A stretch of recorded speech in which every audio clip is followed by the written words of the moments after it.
Are buyer's agents worth the money? It's becoming a hot topic since the National Association of Realtors settled a lawsuit, so let's get to it.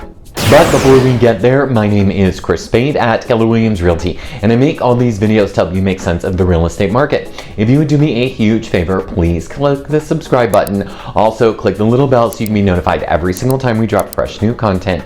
And if you would do me a huge favor, please comment below. I want to know what you think. Are buyer's agents worth it? And share this video with someone you think might find value in it.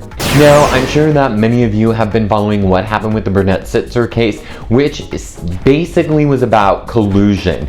The plaintiffs in the case felt that real estate agents were colluding in order to inflate commissions. Now, one of the things that you've learned since that case is, first of all, it was not the case. Agents aren't colluding with each other. We are just negotiating what our fee is going to be with the seller, and then we are sharing a portion of that fee that we charge the seller back to the buyer's agent. But in that case, the lawyers tried to prove that that was not the case. They were successful, and now many brokerages like Keller Williams, the National Association of Realtors, and other brokerages have settled a lawsuit. So let's talk about buyer's agents, because now you're going to either have to start paying your buyer's agent if the seller is not going to be paying with closing cost concessions. Say that 5 times fast. So let's just talk a little bit about what a buyer's agent does. Now, if you work with me, there's a myriad of things that I do, but these are the top things that a buyer's agent is going to do to help you secure a property and get to your goal. The first thing they're going to do is help you find homes. Now, I know what you're saying. I don't need a buyer's agent for that. I have Redfin and Zillow. And you're absolutely 100% correct. Everything that is populated on the MLS is going to go directly to Zillow and Redfin. Those are the two most popular apps that people use, and you're right, they're all going to end up there. But in a lot of cases, there are properties that are not yet on the market, and those are called either coming soon, or there's a bunch of real estate agents who work with investors, and we're on investor emails lists, and we get notified of properties that have not hit the market or will not hit the market, because sometimes an investor just wants to do a deal that doesn't even hit the open market.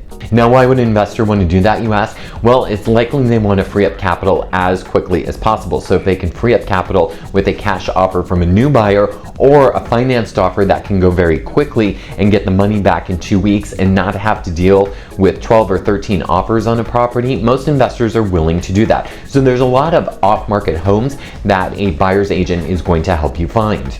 The second thing they're going to do is help schedule viewings. Now, there are a lot of properties on the market that are owner occupied, so you can't just go in there all willy-nilly and just go look at properties whenever you like to. Many of them have 3-hour, 2-hour, 24-hour showing time frames. If it's a tenant occupied property or the property is actually an Airbnb, then you need to make appointments in advance for those properties to make sure that we are in and out of there on time, because likely there's more than one person that's going to want to look at the property. So scheduling those viewings is going to be important. Now, let me tell you why this is also important, is because a lot of people are thinking, well, I don't need a buyer's agent, I can do these things on my own. Well, an owner is not going to just let somebody they don't know in their house. When you let a buyer's agent in your home with a client, they already know that that agent is licensed, insured, bonded, they've gotten background checks, a fingerprinting done. So these are all things that we've gone through prior to ever getting our license. We're not actually licensed unless we can pass the background check. So just know that this is going to be the biggest component, is scheduling viewings and getting you into the houses. The other thing a buyer's agent is going to do is submit offers on your behalf. Again, you could say, well, I could get a lawyer to do that. And you're absolutely 100% correct. The California Residential Purchase Agreement is designed by lawyers. It is designed to protect the buyer. Now, If the seller hires the lawyer to do the contract between the buyer and the seller, there may be certain provisions missing from that contract that are in the California Residential Purchase Agreement that would then protect the buyer. So submitting offers on your behalf and making sure that a win-win deal is structured for you, the buyer, is a big part of what a buyer's agent does. So you're going to want to work with somebody who knows how to submit offers on your behalf to make your offer look good, to make your offer stand out, to help you win the deal. A buyer's agent is also going to help you manage the paperwork. There is a lot of paperwork that is involved with submitting an offer to purchase a home. First and foremost, the California Residential Purchase Agreement that we talked about, it's like 16 pages long. That is a big deal. So you're going to have to know and work with somebody that is going to go through that California Residential Purchase Agreement with you. The next thing that we do is help you get pre-approved for a loan. Get your loan application in order with the lender. I always tell people, there are a few things the lender is going to absolutely need as they are pre-approving you for the loan. The first thing is they're going to need 2 months of your bank statements, your last 2 paycheck stubs, and your last 2 years of tax returns at a minimum. That's if you're W-2. If you're a 1099 employee, they're going to have to dig a little bit deeper and get things like your P&L. They're going to have to see more of your bank statements. They're going to want to know what your income is like over the year. So we are helping you facilitate that process. The other thing is making sure that you get a pre-approval. We're not showing you properties all willy-nilly. If you cannot afford a specific property on a specific home. So let's say, for example, you want to buy a home that's $800,000, but then after you write the offer and get it accepted, you find out you're only pre-approved to $600,000. That's going to be a big deal because now you are under contract and you are technically obligated to buy that property. So we're going to help make sure that that doesn't happen and that you're only purchasing homes that are going to be within your budget and that you're only looking at homes that are going to be within your budget. We are going to review all the disclosures and title reports. These are a big deal. Before your home inspection, ideally, the disclosures are going to have been already delivered to us, so that way we know of any potential red flags on the property before we get to the home inspection. In fact, if we can get the disclosures ahead of time before we even write an offer, that's even better. The reason for that is because then now we have a great idea of what is going on with the property, and we're also making sure that you are putting your best foot forward on the offer. So let's say there's like 2 or 3 problems with the property you're willing to take ownership of, but what we're going to do is we're going to write that contract to make sure that it fits what you are willing to offer based on those inspections. We're going to help you facilitate the home inspection. Now, the home inspection is extremely important, and I've talked about this many times. If you're going to get a condo, then getting a physical home inspection and maybe a termite inspection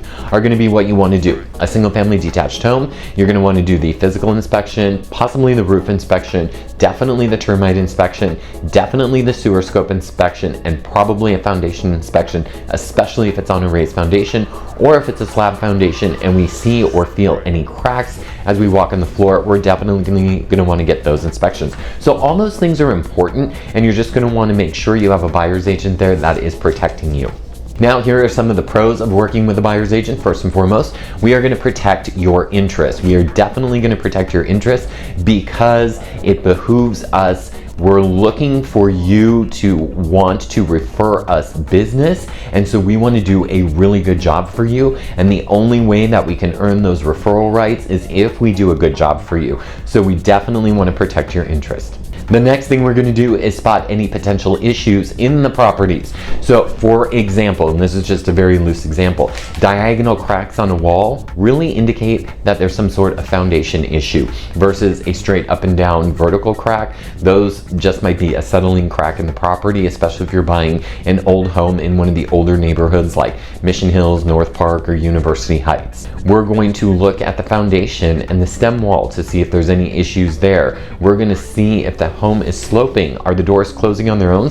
Those are all going to be potential issues that you're going to want to know about. So Again, we're there to look at any issues that you might not be able to see. Now, one of the cons of working with a buyer's agent is you have to actually find the right one. There are a lot of agents out there, but not all agents are created equal. That's not to say a brand new agent can't be very successful at helping you with your purchase on your property, but in this market, you're probably going to want to work with somebody with a little bit of tread and a little bit of miles on their license, and that's because you're going to want to work with somebody who's been through this process multiple times and is going to help you ease your way into your new property. So how do you find the right buyer's agent? Well, you're going to ask for referrals. Remember, I told you before, we want to do a great job for you so that way we earn the right to get your business through referrals. The other way you're going to find them is search online.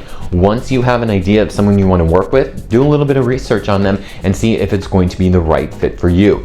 Are you able to watch YouTube videos like this one that are going to show up their expertise? Is there a specific person in a specific area that you want to look in? These are all things that you're going to want to do. You're going to want to check their potential sales, and if you can interview even more of their clients, that's going to be all the better. So tell me what you think in the comments below. Do you think it's worth it to work with a buyer's agent? I want to know. Thank you so much for watching, and I'll catch you on the next one.